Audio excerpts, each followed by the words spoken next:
19, Oregon State, number 16, Notre Dame. Both teams have a transfer list, an injury list, and in Oregon State's case, an arrest list, as long as my arm.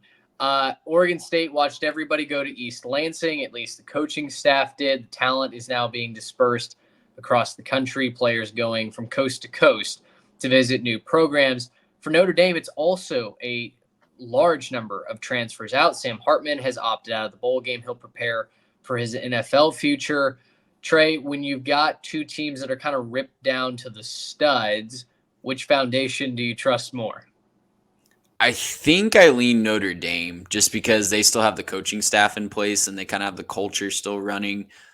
I don't know how the quarterback position is going to go for Notre Dame. I don't know that the offense is going to be able to move the ball very well, but I think the talent advantage and just, the general culture and cohesion is going to be favoring Notre Dame in this one. So I'm taking the Fighting Irish 24-27 confidence points. They've still got a lot of weapons and a really solid defense that can shut Oregon State down, especially without DJU and maybe a lack of a vertical passing attack.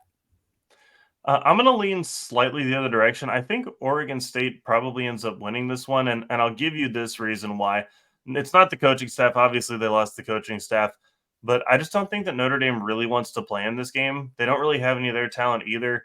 And when I look at some of the young players on Oregon State's roster, I'm thinking that a lot of those guys who are going to end up being on this team for the next couple of years really want to win this game because they realize this will probably be the biggest game they play in for their entire college career, given the fact that they got left behind and they're going to be playing a bunch of, kind of lower competition in the Mountain West and then qualifying for a, probably not very good bowl game. So, I think a lot of those younger players are going to there might be a tone of desperation to it, realizing this is kind of our last gasp as a Power 5 team. So not for the older players, not for the guys that are transferring out, which most of those guys probably have already left, but for anybody still left on that team who really wants to build something and keep something going there, I think they're going to play this one with a lot of heart.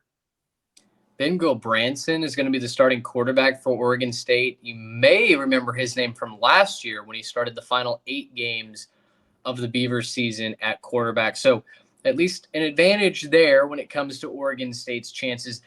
My issue is I don't know that there's enough around him. Notre Dame has a lot of names in the transfer portal, but the starting defense largely intact. I think this is a very close game, a very low scoring game. I'm going to roll with the Fighting Irish as well. Gracious, how about